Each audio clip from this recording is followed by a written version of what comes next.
نحمده ونصلي ونسلم على رسوله الكريم أما بعد فأعوذ بالله من الشيطان الرجيم بسم الله الرحمن الرحيم اهدنا الصراط المستقيم صراط الذين أنعمت عليهم غير المغضوب عليهم ولا الضالين صدق الله العلي العظيم وصدق رسوله النبي الكريم۔ عقیدت محبت کے ساتھ عاقل جہاں صلی اللہ علیہ وسلم پر درود و سلام کا نذرانہ پیش کیجیے۔ اللہم صلی علی سیدنا و مولانا محمد وعلى آل سيدنا ومولانا محمد وبارك وسلم صلاة وسلاما عليك يا سيدي يا رسول اللہ۔ اللہ رب العالمین کا کرم ہے اور اسی کا فضل ہے اور اسی کا انعام ہے اور اسی کی رحمتیں ہیں کہ اللہ تعالی نے ہمیں ایمان کی دولت عطا فرمائی، اپنے محبوب کا دامن عطا فرمایا، اور ہم اس کا شکر ادا کرتے ہیں کہ اس نے ہمیں صحت و تندرستی عطا فرمائی اور دین کی محبت میں یہاں پر جمع ہونے کی توفیق عطا فرمائی۔ اللہ رب العالمین ہم سب پر خاص رحمتوں کا نزول فرمائے اور ہمارے دل میں ایمان کا نور اور ایمان کی حلاوت عطا فرمائے۔ آج جو موضوع ہے وہ ہے ایمان کی حلاوت پانے کا بہترین طریقہ۔ قرآن مجید فرقان حمید سے ہم رہنمائی حاصل کریں گے اور یہ معلوم کریں گے کہ ایمان کی حلاوت کیسے نصیب ہو، ایمان کی حلاوت کسے ملتی ہے، اور ایمان کی حلاوت کے ساتھ ساتھ یہ بھی ہم دیکھیں کہ قرآن مجید فرقان حمید ہمیں ایمان کی حفاظت کا کس انداز میں درس دیتا ہے، یعنی ایمان کی حفاظت، ایمان کی حلاوت کو پانا، یہ انتہائی اہمیت کا حامل ہے۔ سورہ آل عمران آیت نمبر 102 میں ارشاد ہے، چوتھے پارے کا دوسرا رکوع ہے، یا ایھا الذین آمنوا اتقوا اللہ، اے ایمان والوں اللہ سے ڈرو، حق تقاتہ، جس طرح اللہ سے ڈرنے کا حق ہے، ولا تموتن الا وانتم مسلمون، اور تم ہرگز نہ مرنا مگر اس حال میں کہ تم مسلمان ہو۔ یعنی قرآن مجید فرقان حمید ہمیں یہ درس دے رہا ہے کہ تم ایمان کی حالت میں دنیا سے جانا، اور ایمان کی حالت میں دنیا سے وہی جائے گا جو اپنے ایمان کی حفاظت کی فکر کرے گا، اور مرتے وقت اس کا ایمان سلامت ہوگا۔ اور جب ایمان کی حلاوت مل جائے گی، کسی نعمت کی لذت مل جاتی ہے اور کسی نعمت کی اہمیت سمجھ میں آ جاتی ہے تو اس کی حفاظت کی کوشش بھی کی جاتی ہے۔ ایمان کی حلاوت کا ذکر قرآن مجید فرقان حمید نے ایک دوسرے مقام پر اس انداز میں کیا، اولئک کتب فی قلوبہم الایمان،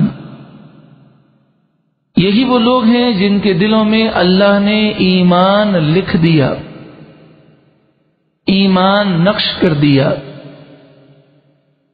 ایمان مضبوطی کے ساتھ ان کے دل پر نقش ہو گیا اور انہیں ایمان کی حلاوت اور لذت نصیب ہوئی۔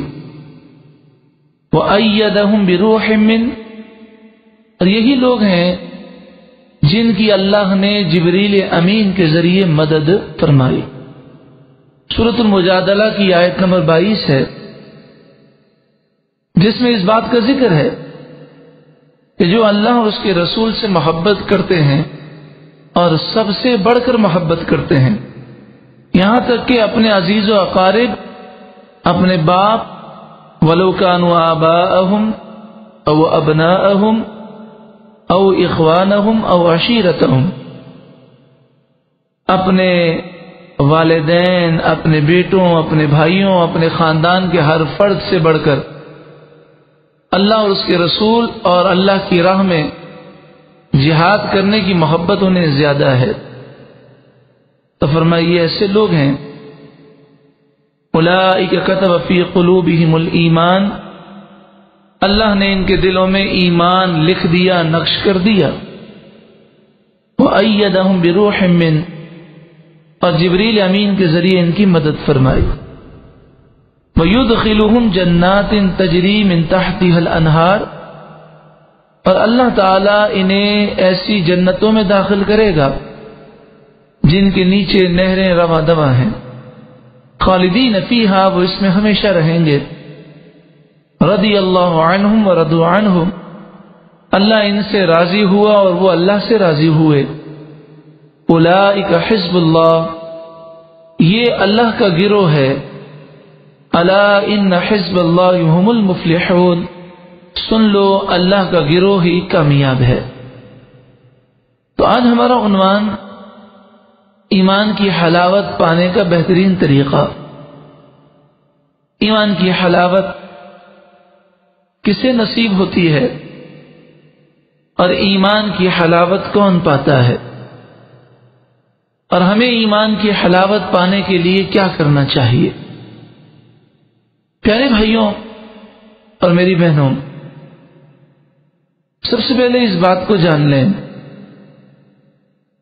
کہ شیطان ہمارا چونکہ ازلی دشمن ہے، تو سب سے زیادہ اسے تکلیف ہے ہمارے مسلمان ہونے سے۔ شیطان ہمارا ایمان برباد کرنا چاہتا ہے، اور ایمان برباد کرنے کی جو پہلی سیڑھی ہوتی ہے، یعنی شیطان کس طریقے سے انسان کو تباہ کرتا ہے، تو اس کی پہلی جو سیڑھی ہے، یا یوں سمجھیے اس کا پہلا جو دھکا ہے، وہ یہ ہے کہ پہلے مسلمان کو ایمان کی لذت اور اس کی حلاوت سے دور کر دیتا ہے، اور پھر آہستہ آہستہ اسے کفر کی طرف لے جاتا ہے۔ شیطان کون سے عوامل استعمال کرتا ہے اور کس طریقے سے ہمیں ایمان سے اور ایمان کی حلاوت سے دور کرنے کی کوشش کرتا ہے، قرآن مجید فرقان حمید نے واضح طور پر شیطان کے وار کو بیان کیا، اور اس آیت کریمہ کے ذریعے ہمیں سمجھا دیا گیا کہ شیطان تمہیں دو کاموں کا حکم دیتا ہے۔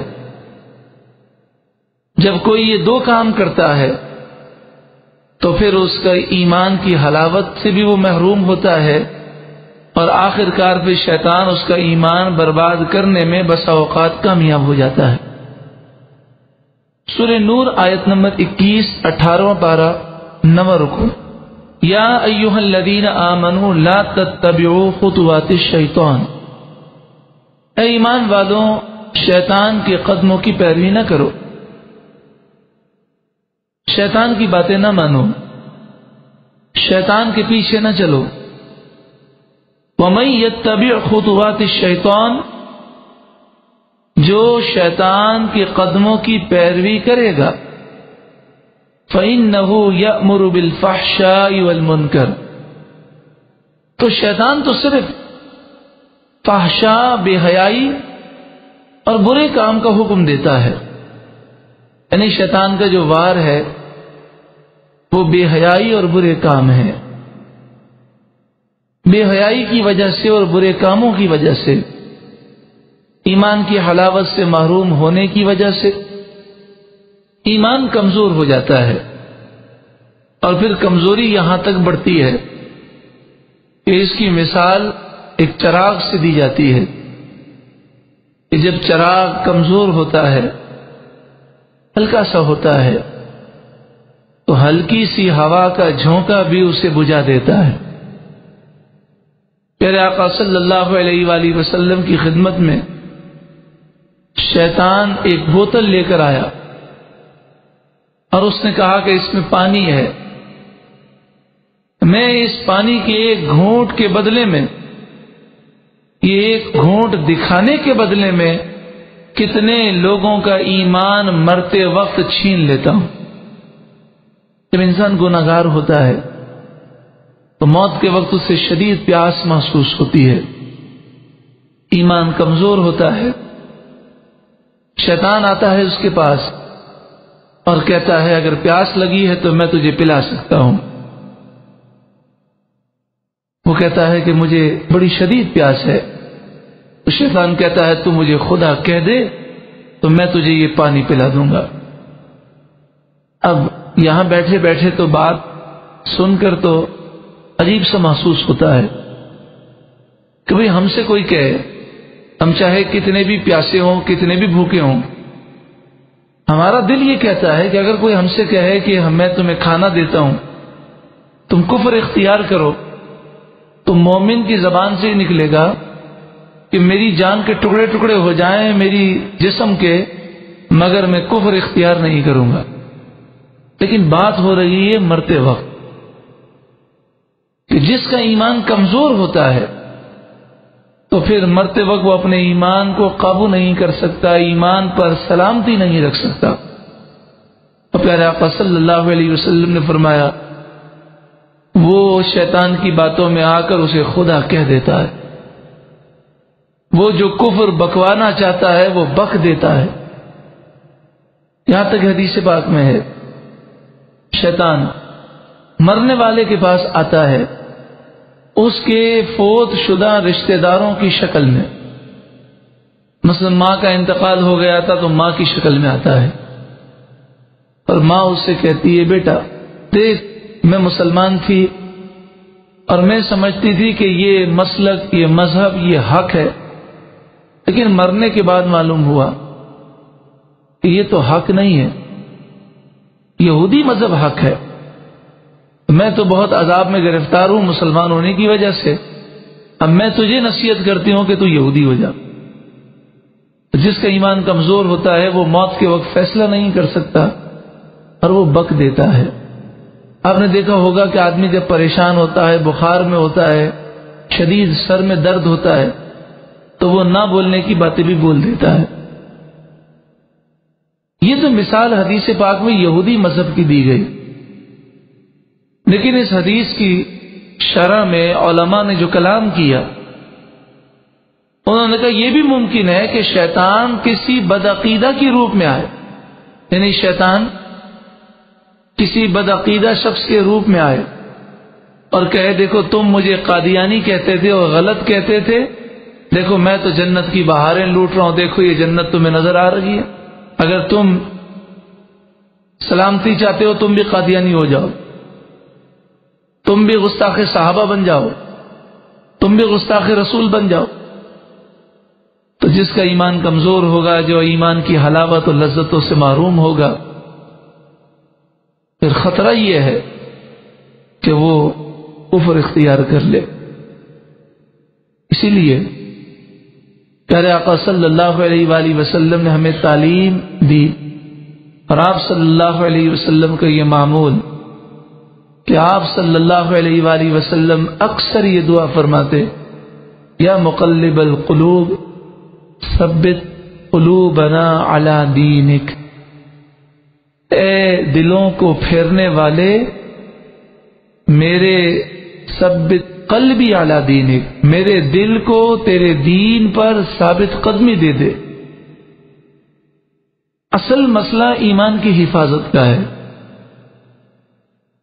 نیک اعمال اس لیے ہیں تاکہ ایمان مضبوط رہے اور ایمان کی حفاظت ہو سکے۔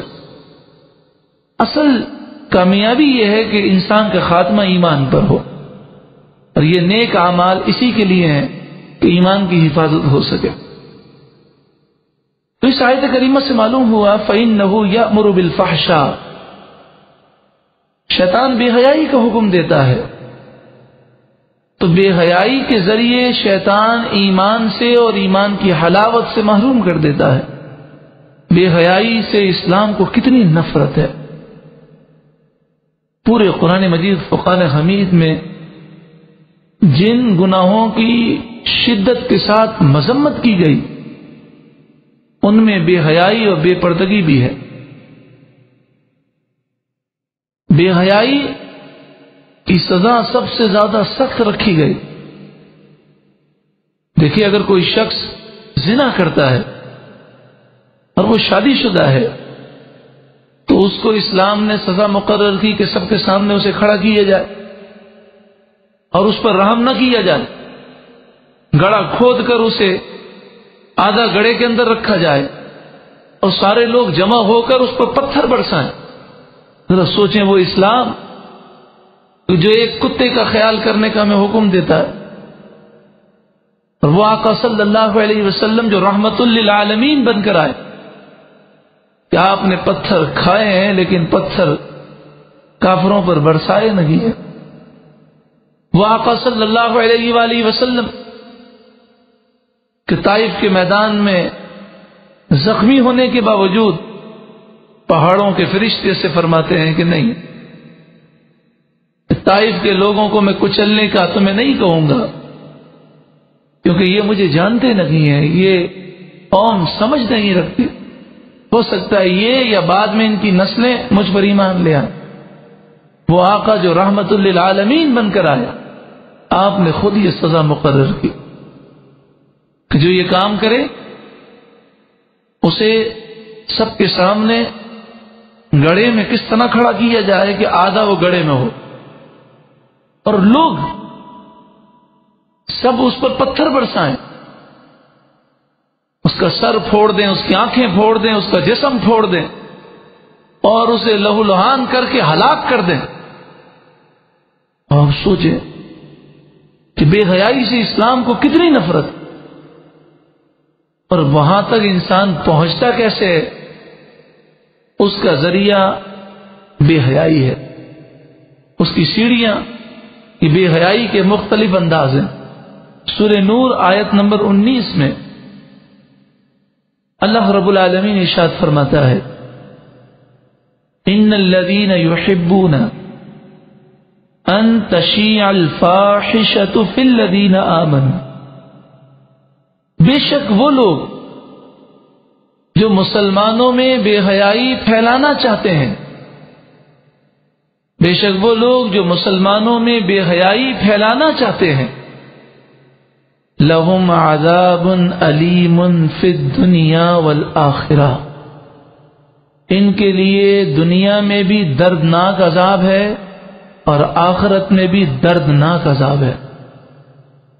واللہ یعلم وانتم لا تعلمون، اللہ جانتا ہے تم نہیں جانتے۔ آپ بتائیے کیا قرآن کا فرمان کبھی غلط ہو سکتا؟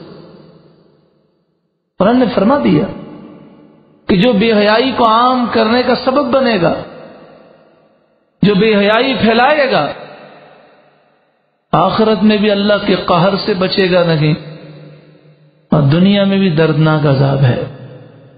آج جی دنیا کے اندر جو کروڑوں پتی ارب پتی آدمی ٹینشن کا شکار ہے، پریشانیوں مصیبتوں کا شکار ہے، خودکشی کی تمنائیں کر رہے ہیں، نہ دن کو چین ہے نہ رات کو چین ہے، کہاں سے چین ہو؟ کتنے لوگ بے حیائی پھیلانے کا ذریعہ بنے ہوئے ہیں، جو اشتہارات دیتے ہیں اپنی چیزوں کی تشہیر کے لیے، اخبارات میں، ٹی وی پر یا روڈوں پر سائن بورڈ لگاتے ہیں۔ تو آپ بتائیے، بے پردہ عورت کی تصویر اور صرف چہرہ کھول کر دکھانا یہ بھی بے حیائی ہے، لیکن اب معاملہ تو اس سے آگے نکل گیا۔ بعض اوقات تو اس قدر بے حیائی کے مناظر ہیں کہ انسان وہاں سے نیچے گزرتے ہوئے ڈرتا ہے کہ کہیں یہاں پر جو لعنت برس رہی ہے یہ لعنت مجھے برباد نہ کر دے. وہاں اس کے نیچے سے گاڑی گزارتے ہوئے شرم آتی ہے، اللہ سے ڈر محسوس ہوتا ہے اور اپنی ذات پر افسوس ہوتا ہے کہ ہم کیسے مسلمان ہیں کہ ہم اپنے ملک سے، اپنے شہر سے یہ بے حیائی کے مناظر دور کرنے کے لیے کوئی کوشش نہیں کرتے. دکانوں میں جائیں، شاپنگ سینٹروں پہ جائیں. میں غیر مذہبی لوگوں کی بات نہیں کر رہا، مذہبی لوگوں کا حال یہ ہے، بڑے بڑے گندے گندے پوسٹر انہوں نے دکانوں پہ لگائے ہوئے ہیں. آپ کسی کپڑے والے کی دکان پر جائیں، کسی جنرل اسٹور پر جائیں، شرم سے پانی پانی انسان ہو جاتا ہے کہ یہ نمازی آدمی ہے، سر پر ٹوپی ہے، چہرے پر داڑھی شریف ہے، اس جاہل کو اتنی عقل نہیں ہے، یہ کیا کر رہا ہے؟ اور اس سے کہا جائے تو وہ کہتا ہے جناب کیا کروں، کمپنی والے لگا کے چلے گئے. اچھا آپ کہتے ہیں تو ہٹا دیتا ہوں. اگر کمپنی والے اس کے خلاف کوئی اشتہار لگا کے چلے جائیں تو یہ اتنی دیر لگا رہنے دے گا؟ یعنی اللہ اور اس کے رسول کے دین کی مخالفت میں کام کیا جا رہا، اس کو پرواہ ہی نہیں ہے. پھر کہتے ہیں جناب برکت نہیں ہے، یہ ہو گیا، اغوا برائے تاوان، بھتے، فائرنگیں، ہڑتالیں، بے چینیاں. ذرا سوچیں، پیارے آقا صلی اللہ علیہ وسلم فرماتے ہیں کہ جہاں پر جاندار کی تصویر ہو، تصویر کے متعلق فرمایا جہاں تصویر ہو وہاں رحمت کے فرشتے نہیں آتے. بتائیے جس دکان میں تصویر ہو اور وہ بھی نامحرم عورت کی، اور پھر وہ بھی اس کا چہرہ کھلا ہو اور دیگر معاملات تو میں عرض بھی نہیں کر سکتا، ایسی بے حیا تصاویر جہاں پر ہوں وہاں رحمت کے فرشتے کیا آئیں گے؟ وہاں تو لعنتیں برس رہی ہیں، وہاں تو نحوستیں برس رہی ہیں. پھر ہمارے گھروں میں جو ٹی وی چل رہا ہے، تو ٹی وی پر میں اس پر کیا تبصرہ کروں؟ آپ اور ہم سب اس بات کو جانتے ہیں کہ چاہے ایک سیکنڈ کے کروڑویں حصے کے لیے ہمارے گھر میں اگر یہ تصویر ٹی وی کی اسکرین پر آ جائے، چینل بدلتے ہوئے بھی آ جائے، تو ہو سکتا ہے یہ نحوست ہمارے پورے گھر کو تباہ کر دے. آئیے رب کی بارگاہ میں سچی پکی توبہ کریں، کیونکہ بے حیائی کا معاملہ اتنا سخت ہے کہ قرآن نے جس غضب کے ساتھ بیان کیا، اللہ اکبر کبیرہ، اگر ہمیں اس کی سمجھ حاصل ہو جائے تو ہماری زندگی بدل جائے. فرمایا ان الذین یحبون ان تشیع الفاحشۃ فی الذین آمنوا، بے شک وہ لوگ جو مسلمانوں میں بے حیائی پھیلانا چاہتے ہیں، لہم عذاب علیم فی الدنیا والآخرہ، ان کے لیے دنیا اور آخرت میں دردناک عذاب ہے. اب بتائیے جس عذاب کو اللہ فرما رہا ہے کہ علیم فی الدنیا، بے حیائی پھیلانے والوں کو اللہ دنیا میں دردناک عذاب دے گا، سوچیں وہ دردناک عذاب کیسا ہوگا جسے قرآن دردناک کہہ رہا. واللہ یعلم وانتم لا تعلمون، اللہ خوب جانتا ہے اور تم نہیں جانتے. شرم و حیا یہ ایمان کی حلاوت پانے کے لیے انتہائی ضروری ہے. شرم و حیا کی دو قسمیں ہم بیان کریں گے. ایک تو شرم و حیا کی قسم یہ ہے کہ انسان کے اندر ایسی غیرت پیدا ہو جائے، وہ یہ تصور کرے کہ ساری نعمتیں دینے والا اللہ رب العالمین ہے، اور اللہ کی نعمتیں ہمیں ملی رسول اللہ کے واسطے سے. تو جس طرح جو ہم پر احسان کرے ہم اس کی عزت کا تحفظ کرتے ہیں. جو ہمارا محسن ہو، اگر اس محسن کی کوئی برائی کرے ہم سے برداشت نہیں ہوتی، اور جو برداشت کرے اسے لوگ کہتے ہیں غیرت نہیں ہے، شرم نہیں ہے. اس کو جس کا کھاتا ہے اسی کی برائیاں بھی سنتا ہے. تو شرم و حیا کا ایک تقاضا یہ ہے کہ غیرت ایسی پیدا ہو جائے کہ اللہ اور اس کے رسول کی گستاخی اس سے برداشت نہ ہو سکے. اگر وہ گستاخی سے کسی کو روک نہ سکے تو غم کے مارے اس کی نیندیں اڑ جائیں، شدید افسوس ہو، شدید رنج ہو. وہ رنج اتنا ہو کہ کوئی اس کی بے عزتی کر دے، اسے ذلیل کر دے، اس کے ماں باپ کو ذلیل کر دے، اسے گالیاں دے دے، تو جس طرح راتوں کو نیندیں اڑ جاتی ہیں، پریشان ہوتا ہے، کھانا اچھا نہیں لگتا. اگر وہ اس کا کچھ بگاڑ نہیں سکتا تو کم از کم رنج تو محسوس کرتا ہے. اس سے بڑھ کر تکلیف اور رنج ناموس رسالت کے لیے ہو. کوئی رسول اللہ کی بے ادبی کرے تو اتنا دکھ ہو. یہ تو شرم و حیا کا ایک تقاضا ہے، اور یہ ایک مکمل عنوان ہے. انشاءاللہ تعالی کسی موقع پر اس عنوان کے تحت مکمل بیان ہم سماعت کریں گے. لیکن آج جو ہمارا عنوان ہے، ایمان کی حلاوت پانے کا بہترین طریقہ، اس سے مراد ہماری جو شرم و حیا ایمان کی حلاوت پانے کا بہترین طریقہ ہے. تو یہاں ہم شرم و حیا کی دوسری قسم کو بیان کریں گے. وہ قسم یہ ہے کہ جب انسان اللہ اور اس کے رسول کے احسانات کو سمجھتا ہے تو پھر ان کی فرما برداری کرے اور ہر اس کام سے بچے کہ جو کام بے حیائی کے زمرے میں آتا ہے. پیارے آقا صلی اللہ علیہ وآلہ وسلم نے شرم و حیا پر انتہائی زور دیا اور بڑی اہمیت بیان کی. اب آپ چند احادیث طیبہ سماعت کریں شرم و حیا کے متعلق. ابن ماجہ میں کتاب الزہد میں ہے اور ترمذی شریف میں کتاب البر میں ہے. پیارے آقا صلی اللہ علیہ وآلہ وسلم نے ارشاد فرمایا: ما کان الفحش فی شیء الا شانہ. بے حیائی جس چیز میں آ جائے اسے برباد کر دیتی ہے. بے حیائی جہاں ہو، جس چیز میں ہو، اسے تباہ کر دیتی ہے. آقا صلی اللہ علیہ وآلہ وسلم کا فرمان حق ہے. اور جس گھر میں، جس دکان میں، جس انسان کی آنکھ میں، جس انسان کے دل میں اگر بے حیائی ہے، سوچ، فکر، دل، نظریں پاک نہیں ہیں، تو پھر تباہی و بربادی تو ہونی ہے. اللہ جس سے بچائے اور جس پر کرم کرے وہ اس کے فضل سے بچ جائے گا. وما کان الحیاء فی شیء الا زانہ. اور حیا، شرم و حیا جس چیز میں ہو اسے خوبصورت بنا دیتی ہے، اسے زینت دیتی ہے. یعنی بے حیائی ایک ایسی گندگی ہے کہ جس انسان کے اندر ہو وہ بے حیائی اسے کہیں کا نہیں چھوڑتی. بخاری و مسلم شریف میں ہے. بخاری میں کتاب الادب اور مسلم شریف میں کتاب الایمان. قال رسول اللہ صلی اللہ علیہ وسلم، رسول اللہ صلی اللہ علیہ وسلم نے ارشاد فرمایا: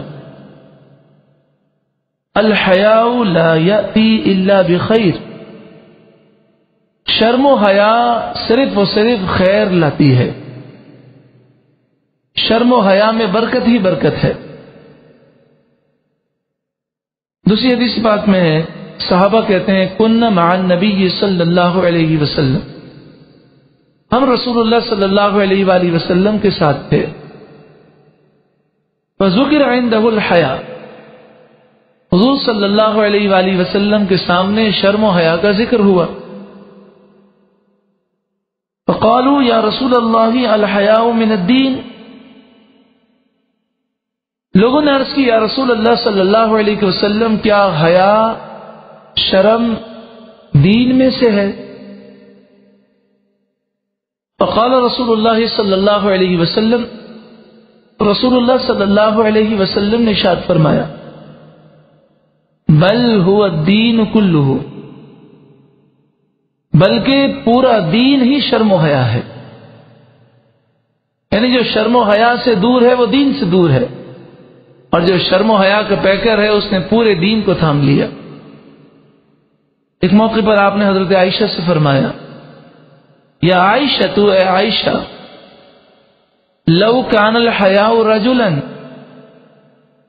اگر شرم و حیا کوئی انسان کی شکل میں آتی اور یہ کوئی مرد ہوتا، کان رجلا صالحا، تو یہ بڑا خوبصورت اور نیک مرد ہوتا۔ یعنی شرم و حیا کی اگر کوئی صورت ہو تو یہ بہت خوبصورت لوگوں کو نظر آئے۔ وَلَوْ كَانَ الْفُحْشُ رَجُلًا لَكَانَ رَجُلَ سَوْءٍ، کہ عائشہ اگر بے حیائی کسی مرد کی صورت میں نظر آتی تو یہ بہت برا مرد ہوتا، لوگ اس سے دور بھاگتے، گھن کرتے۔ یعنی بے حیائی سے نفرت، گھن لوگوں کو آتی، چونکہ ہماری نگاہوں پر پردہ ہے۔ شرم و حیا کے جو معاملات ہیں، پردے کے معاملات ہیں، شریعت کے معاملات ہیں، تو بہت سے لوگ اس سے پیار نہیں کرتے بلکہ مذاق اڑاتے ہیں۔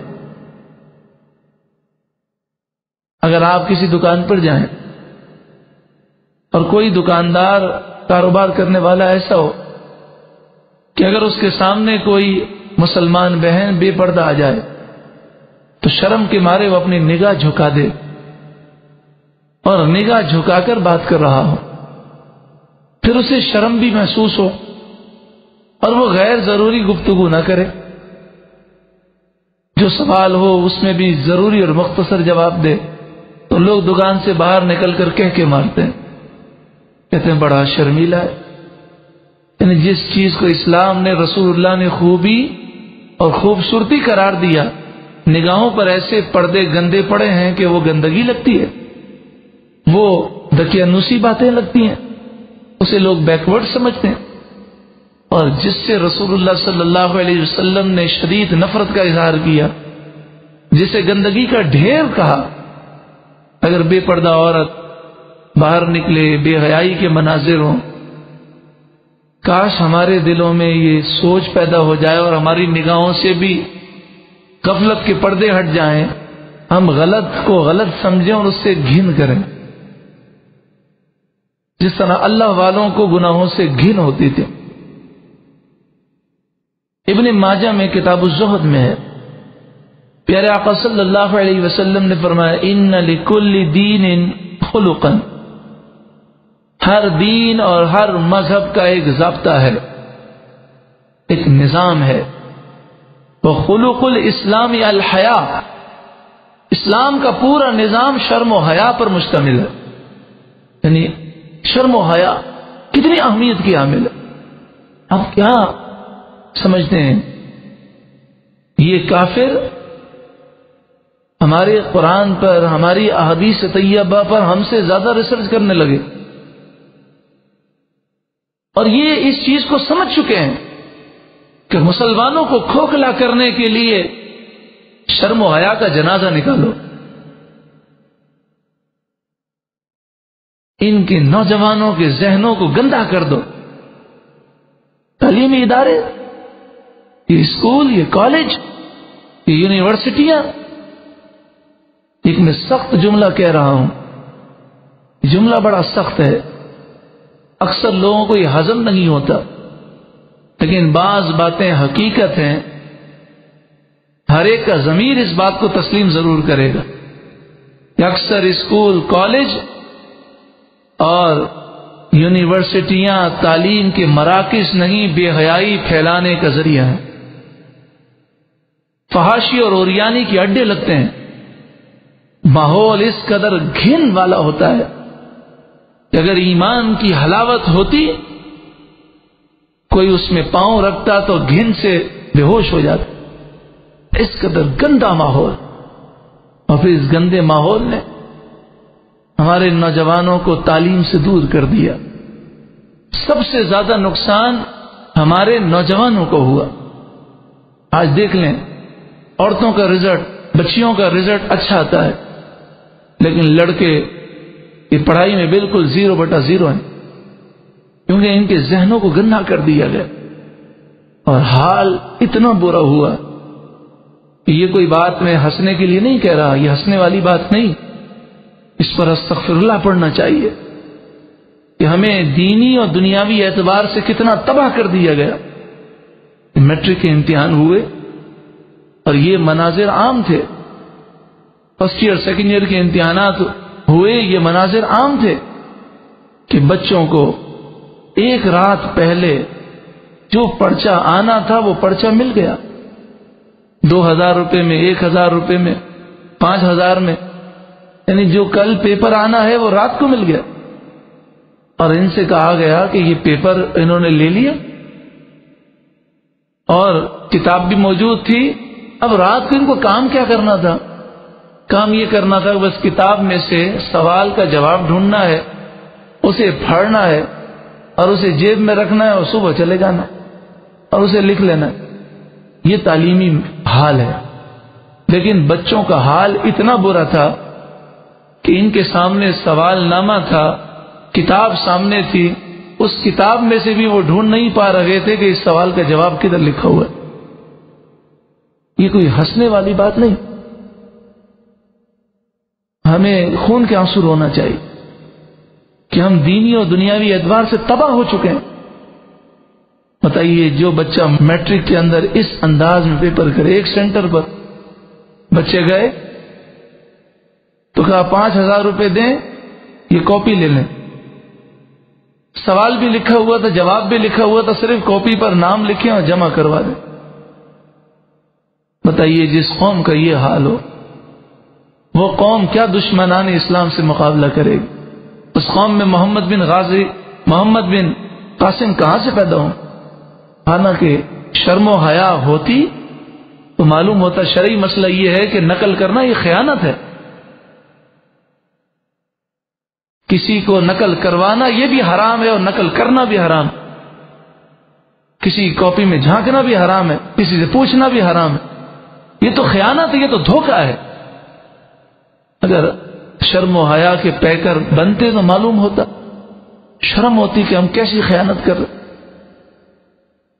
اللہ رب العالمین جزائے خیر عطا فرمائے ہمارے ان دوستوں کو کہ جنہوں نے ایک سوچ پیدا کی۔ یہ کالج، یہ یونیورسٹیاں، یہ یہود و نصارہ نے ایسا نظام مسلمانوں میں رائج کیا ہے کہ نوجوان کھوکھلے ہو جائیں، یہ کالج اور یونیورسٹیوں سے پڑھ کر نکلیں تو ان کے ذہن گندے ہوں، ان کی آنکھیں گندی ہوں، ان کی سوچیں گندی ہوں، انہیں فکر نہ ہو کہ افغانستان کے ایئرپورٹ پر 400 قرآن پاک جلا دیے گئے، انہیں کیا فرق پڑتا ہے؟ انہیں تو رات کو فلم دیکھنی۔ ایسے تعلیمی ادارے بنائے گئے کہ ہمارے نوجوانوں سے فکر اسلام ختم ہو جائے۔ اللہ جزائے خیر عطا فرمائے ہمارے ان بھائیوں کو جنہوں نے نور حمزہ اسلامک کالج کا نظام قائم کیا کہ جس کے اندر دنیاوی تعلیم جب پڑھائی جاتی ہے تو ساتھ میں یہ بتایا جاتا ہے کہ دیکھیں یہ بات یہ یوں لکھی ہے، یہ بات قرآن کی اس آیت کے خلاف ہے، یہ سائنسی اصول یا یہ کامرس کا اصول یہ فلاں حدیث کے خلاف ہے، جس میں بچوں کو قرآن و حدیث کا عالم بنایا جاتا ہے، جس میں بچے وہاں قیام کر کے اپنی تربیت کرتے ہیں۔ اللہ تعالیٰ ان بچوں کو، ان کے والدین کو جزائے خیر عطا فرما، ورنہ اس پرفتن دور کے اندر لوگ نہیں سمجھتے، لوگوں کی سوچ یہی ہے کہ میرا بچہ فلاں کالج میں پڑھے، چاہے بے حیا بنے تو بنے، بس مجھے ڈگری چاہیے۔ دنیاوی تعلیم، وہ تعلیم کہ جو انسان کو بے حیائی کا مرکب بنا دے، وہ تعلیم نہیں، وہ تو زہر ہے۔ لیکن جو درد مند لوگ ہیں، اللہ نے ان کے دلوں میں درد پیدا کیا ہے، وہ بڑا درد رکھتے ہیں اور وہ اپنی اولاد کے لیے بڑے فکر مند ہیں، اور وہ الحمدللہ یہ سوچ دیتے ہیں کہ حضرت یہ میٹرک کے بعد آپ نے رکھا ہے، تو میٹرک میں بچہ پہنچنے کے بعد تو بالکل تباہ ہو جاتا ہے، وہ ماں باپ کے ہاتھ سے ہی نکل جاتا ہے۔ کتنے ماں باپ ہیں جو چاہتے ہیں کہ ہمارے بچے ایسے ادارے میں داخلہ لیں، لیکن بچے نہیں مانتے، تو وہاں آ کر کہتے ہیں کہ کچھ یہ 8ویں سے سسٹم ہونا چاہیے، 6ٹھی سے ہونا چاہیے، تاکہ بگاڑ مکمل پیدا ہونے سے پہلے وہ ایسے ماحول میں چلے جائیں۔ اللہ انہیں جزائے خیر عطا فرمائے، اور اللہ کرے ایسا نظام بن جائے کہ ہمارا بچہ 6ٹھی جماعت یا 8ویں جماعت سے ہی قرآن و حدیث سیکھنا شروع کرے، اس کی سوچ بدل جائے، وہ اپنا آئیڈیل امریکہ اور یورپ کو نہ بنائے، وہ اپنا آئیڈیل بنائے گنبد خضرا کے مکین رسول اللہ صلی اللہ علیہ وسلم۔ اس کی آئیڈیل ہوں، صحابہ ہوں، اہل بیت یا اطہار ہوں، وہ دن رات جنہیں اپنا ہیرو سمجھے وہ اولیاء کو سمجھے۔ میں کر رہا تھا شرم و حیا کی بڑی اہمیت ہے۔ حضرت عبداللہ بن عمر رضی اللہ تعالی عنہما فرماتے ہیں کہ نبی اکرم صلی اللہ علیہ وآلہ وسلم نے ارشاد فرمایا الحیاء والایمان قرناء جمیعا، ایمان اور حیا دونوں ہمیشہ ایک ساتھ رہتے ہیں، ایمان اور شرم و حیا دونوں ساتھ رہتے ہیں۔ فَإِذَا رُفِعَ أَحَدُهُمَا رُفِعَ الْآخَرُ، جب ایک چلا جاتا ہے تو دوسرا خود بخود چلا جاتا ہے، یعنی اگر شرم و حیا سے انسان محروم ہوگا تو ایمان سے بھی محروم ہو جائے گا۔ الحیاء شعبۃ من الایمان، شرم و حیا ایمان کی ایک اہم شاخ ہے۔ ولا ایمان لمن لا حیاء لہ، جس کو حیا نہیں اس کا کوئی ایمان نہیں، یہ رسول اللہ نے فرمایا۔ لا ایمان، نہیں کوئی ایمان، لمن لا حیاء لہ، جس کی حیا نہیں۔ حضرت عبداللہ بن مسعود رضی اللہ تعالی عنہ راوی ہیں، ترمذی شریف میں یہ حدیث ہے کتاب القیامہ میں، پیارے آقا سید عالم نور مجسم صلی اللہ علیہ وآلہ وسلم نے ارشاد فرمایا۔ اب یہاں پر میں ایک بات شرم و حیا کے حوالے سے ایک بات کہوں کہ مکہ مکرمہ مدینہ منورہ حاضری کا شرف نصیب ہوا، اللہ تعالیٰ مکہ مکرمہ و مدینہ منورہ کی برکتوں میں مزید اضافہ فرمائے۔ یہ بات بڑے دکھ کے ساتھ میں عرض کر رہا ہوں کہ وہاں بھی یہود و نصارہ بڑی تیزی سے کامیاب ہوتے ہوئے نظر آ رہے ہیں۔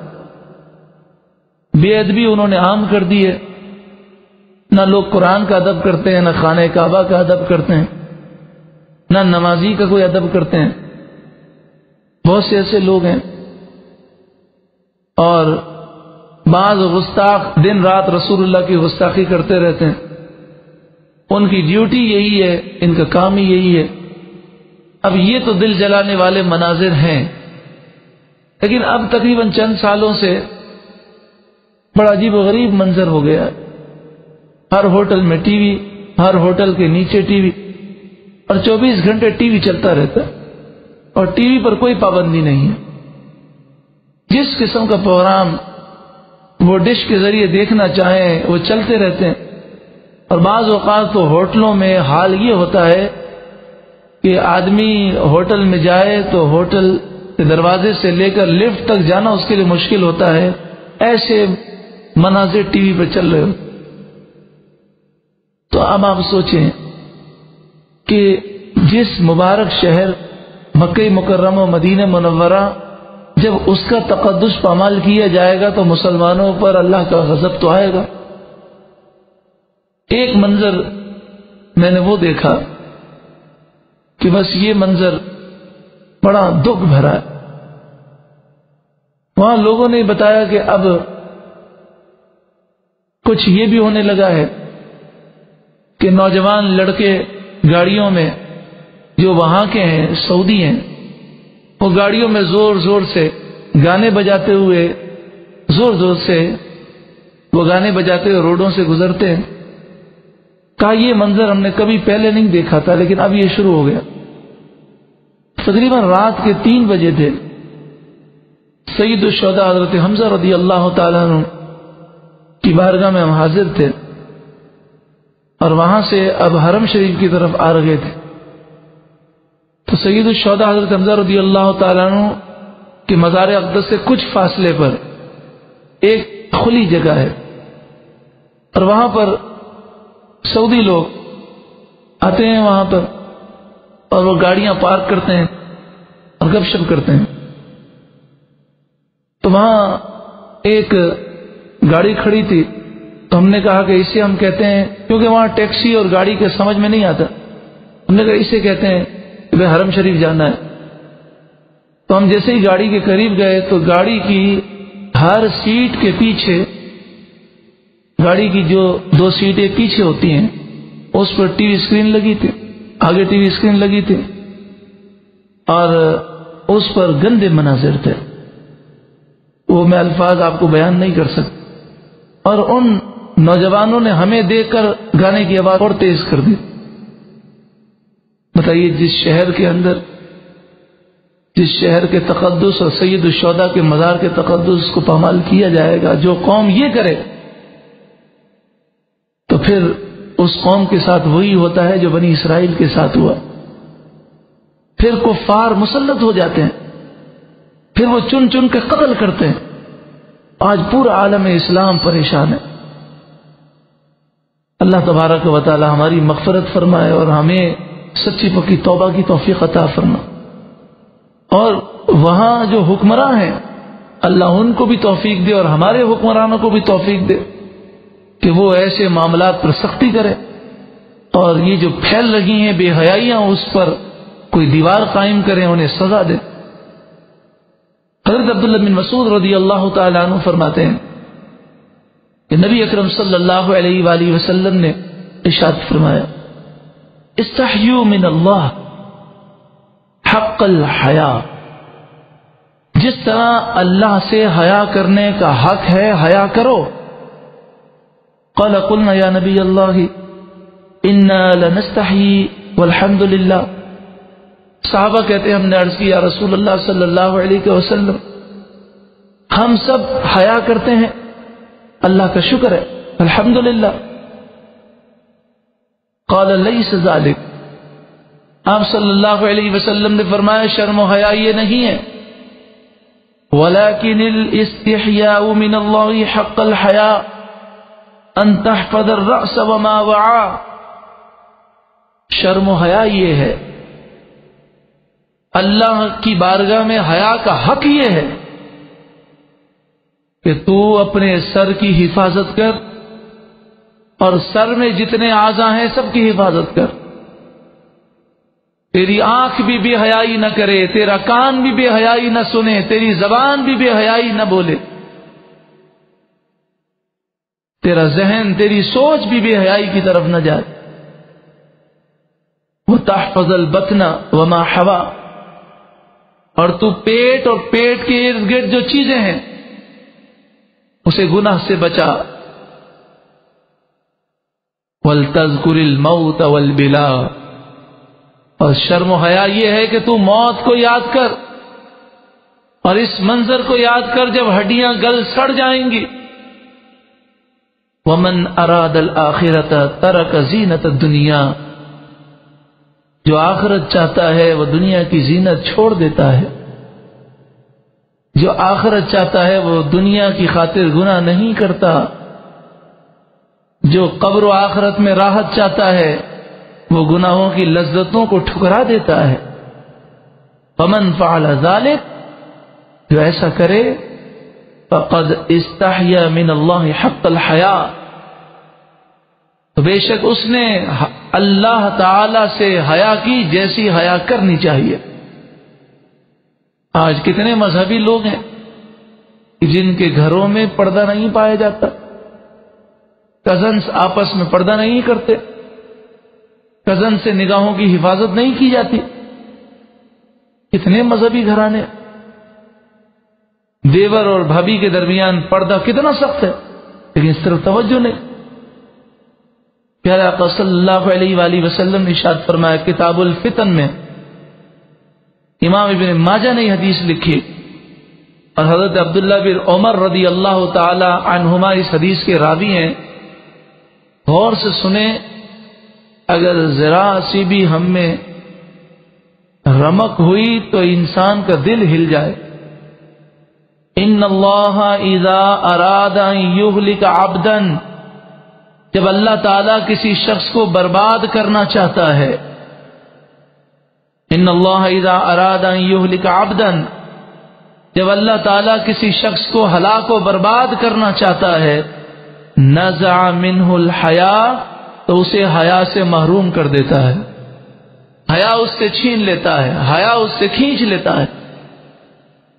پھر آپ صلی اللہ علیہ وآلہ وسلم نے فرمایا جب حیا جاتی ہے تو پھر کیا کیا چیزیں جاتی ہیں، پوری حدیث میں ترتیب ہے، اور آخر میں فرمایا نزعت منہ ربقۃ الاسلام، پھر ایسا شخص ایمان سے محروم ہو جاتا ہے، اسلام کا پٹا اس کے گلے سے اتار لیا جاتا ہے۔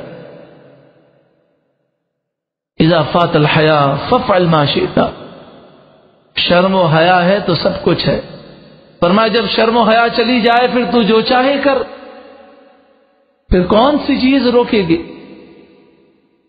آپ شرم و حیا کی اہمیت کو سمجھیں۔ اس قرآن مجید فرقان حمید میں نماز کا ذکر ہے، اور ایمان کے بعد سب سے اہم عبادت نماز ہے، 700 مرتبہ قرآن میں نماز کا ذکر ہے، لیکن اکثر جگہ پر مردوں سے خطاب ہے، وَأَقِيمُوا الصَّلَاةَ، اور تم نماز قائم کرو۔ یہ اقیمو صیغہ مرد کا ہے، مردوں کے لیے ہے۔ ہاں یہ الگ بات ہے کہ مردوں سے خطاب ہے اور عورتوں کو بھی حکم ہے، ڈائریکٹ خطاب مردوں سے ہے اور اس میں عورتیں بھی داخل ہیں۔ اب جب یہ بات آپ سمجھ گئے، وَآتُوا الزَّکاۃ، گرامر کی روح سے آتو جو صیغہ ہے یہ مذکر کا ہے، اور تم زکوٰۃ دو، لیکن عورتیں بھی شامل ہیں۔ اگر عورت صاحب نصاب ہے، اس کے بعد سونا ہے، تو اسے بھی زکوٰۃ دینی ہوگی۔ تو قرآن کا یہ انداز ہے کہ مردوں سے خطاب ہوتا ہے اور اس میں عورتوں کو بھی حکم ہوتا ہے، لیکن شرم و حیا کی اہمیت کو دیکھیں۔ قرآن نے فرمایا قُل لِّلْمُؤْمِنِينَ يَغُضُّوا مِنْ أَبْصَارِهِمْ، اے محبوب آپ مومن مردوں سے کہیں کہ وہ اپنی نگاہیں کچھ نیچی رکھیں، شرم و حیا کے پیکر بنے۔ اب جب مردوں سے خطاب ہے تو خود بخود عورتیں اس میں داخل ہو گئی، لیکن قرآن نے عورتوں کو الگ بھی بیان کیا، وَقُل لِّلْمُؤْمِنَاتِ يَغْضُضْنَ مِنْ أَبْصَارِهِنَّ، ارے محبوب آپ مومن عورتوں سے بھی کہہ دیں کہ وہ شرم و حیا کا پیکر بنے اور اپنی نگاہوں کو کچھ نیچا رکھیں۔ بڑی مسئلہ تو یہی ہے، مرد نامحرم عورت کو دیکھے یہ بھی حرام، عورت نامحرم مرد کو دیکھے یہ بھی حرام۔ اب نعت خوانیوں میں اسکرین لگائی جاتی ہے عورتوں میں، عورتیں اسکرین پر کس کو دیکھیں گی؟ نعت خواں مردوں کو دیکھیں گے۔ اعلیٰ حضرت امام اہل سنت کا فتویٰ موجود ہے کہ خیال برا آئے نہ آئے، برا خیال آنے کا اندیشہ بھی نہ ہو، پھر بھی عورت کے لیے حرام ہے کہ وہ نامحرم مرد کو دیکھے۔ اسی طرح چاہے مقرر کو دیکھا جائے، شرعی حکم تو سب کے لیے برابر ہے، تو کس طرح قرآن مجید فرقان حمید نے مردوں کو حکم الگ دیا، پھر عورتوں کو الگ حکم دیا، اور ارشاد فرمایا وَلَا يُبْدِينَ زِينَتَهُنَّ إِلَّا لِبُعُولَتِهِنَّ، نماز سب سے اہم رکن ہے ایمان کے بعد، لیکن مجھے بتائیے رکوع کیسے کریں گے؟ قرآن نے بیان کیا، آپ کو ملتا ہے۔ نماز میں کتنے فرائض ہیں، کتنے واجبات ہیں، کتنی سنتیں ہیں، لیکن پردے کی اہمیت کو دیکھیں، شرم و حیا کی اہمیت کو دیکھیں کہ قرآن نے ایک ایک چیز کو الگ الگ بیان کیا۔ وَلَا يُبْدِينَ زِينَتَهُنَّ، عورتیں اپنی زینت کو ظاہر نہ کریں، إِلَّا لِبُعُولَتِهِنَّ، ہاں اپنے شوہر سے ان کا پردہ نہیں ہے، او آبائہن، باپ سے پردہ نہیں ہے، بیٹوں سے پردہ نہیں ہے، سسر سے پردہ نہیں ہے۔ قرآن نے ایک ایک رشتے کو بیان کیا کہ کس سے پردہ نہیں ہے، اللہ کے فرما دیا جاتا پردہ کرو، اور باقی احکام رسول اللہ بیان فرما دے، جس طرح نماز کا مسئلہ ہے، مگر پردے کی اہمیت کو بیان کیا گیا۔ وَلْيَضْرِبْنَ بِخُمُرِهِنَّ عَلَى جُيُوبِهِنَّ، عورتیں اپنے سینے پر اپنی چادر ڈال کے رکھیں، اور یہ حکم عام ہے، گھر میں بھی اور باہر بھی، یعنی نامحرم مردوں کے سامنے بھی اور اپنے وہ عزیز رشتہ دار کہ جو محرم ہیں ان کے سامنے بھی۔ کیوں؟ اللہ تبارک و تعالی کا قرآن شرم و حیا کا درس دے رہا، اللہ ہمیں شرم و حیا کا درس دے رہا کہ عورت کو چست لباس نہیں پہننا چاہیے جس سے وہ باہر ظاہر ہو۔ یہاں تک جب پردوں کا ذکر کیا گیا، جب پردے کا ذکر ہوا تو بچے کا ذکر بھی ہوا۔ فرمایا اب الطفل الذین لم یظہروا علی عورات النساء، جو بچے چھوٹے ہیں اور عورتوں کے معاملات کو نہیں سمجھتے ان سے پردہ نہیں ہے، اور جو بڑے ہو جائیں ان سے پردہ ہے، اور اس کی حد بعض مفسرین نے 12 سال مقرر فرمائی، یعنی وہ بچے جو نامحرم ہوں جب وہ 12 سال کے ہو جائیں تو ان سے عورتوں کو پردہ کرنا چاہیے۔ وَلَا يَضْرِبْنَ بِأَرْجُلِهِنَّ، اور عورتیں اپنے پاؤں زور سے زمین پر نہ ماریں۔ لِيُعْلَمَ مَا يُخْفِينَ مِنْ زِينَتِهِنَّ، کہ جو ان کے پوشیدہ زیور ہیں ان کی آواز ظاہر نہ ہو۔ وَإِذَا سَأَلْتُمُوهُنَّ، اے صحابہ جب تم ازواج مطہرات کے پاس جاؤ کوئی چیز مانگنے کے لیے، متاعن فاسألوهن من وراء حجاب، تو پردے کے پیچھے چھپ کر مانگو۔ ذرا سوچیں، ازواج مطہرات پاک، صحابہ پاک، پردے کی اہمیت دیکھیں، انہیں بھی پردے کا حکم دیا گیا۔ وحور مقصورات فی الخیام، جنت میں حوریں بھی پردہ کریں گی اور وہ اپنے شوہروں کے علاوہ کسی اور کے سامنے نہیں آئیں گی۔ آخر میں بس یہ عرض ہے میرے پیارے بھائیوں اور میری پیاری بہنوں، ایمان کی حلاوت، عبادت کی حلاوت کے لیے ضروری ہے کہ ہم شرم و حیا کا پیکر بنیں۔ پیارے آقا صلی اللہ علیہ وسلم نے ارشاد فرمایا من ترکہا من مخافتی، اللہ فرماتا ہے جو بدنگاہی سے اپنے آپ کو بچائے گا میرے خوف کی وجہ سے، ابدلتہ ایمانا یجد حلاوتہ فی قلبہ، تو میں اسے وہ ایمان دوں گا کہ جس کی مٹھاس اور حلاوت وہ اپنے دل میں پائے گا، جو مسلمان اپنی نگاہ کی حفاظت کرے گا۔ دوسری حدیث پاک میں ما من مسلم ينظر الى محاسن امرأۃ، جس کی نظر کسی عورت پہ پڑ جائے، ثم یغض بصرہ، پھر وہ اپنی نگاہ جھکا لے، اپنی نگاہ ہٹا لے، الا احدث اللہ له عبادۃ یجد حلاوتها فی قلبہ، تو اللہ اسے وہ عبادت نصیب کرے گا جس کی مٹھاس اور حلاوت وہ اپنے دل میں پائے گا۔ تو عبادت کی حلاوت بھی نصیب ہوگی، ایمان کی حلاوت بھی نصیب ہوگی جب ہم شرم و حیا کا پیکر بنیں گے۔ یہ تو ہمارا وہ عنوان تھا کہ جس کے تحت ہم نے عرض کیا کہ شرم و حیا کا ایک موضوع یہ ہے، شرم و حیا کی ایک قسم یہ ہے کہ گناہوں سے اپنے آپ کو بچانا، اور شرم و حیا کی دوسری قسم یہ ہے کہ غیرت ایسی پیدا ہو جائے کہ ناموس سے رسالت کے لیے سب کچھ قربان کرنے کا جذبہ ہو۔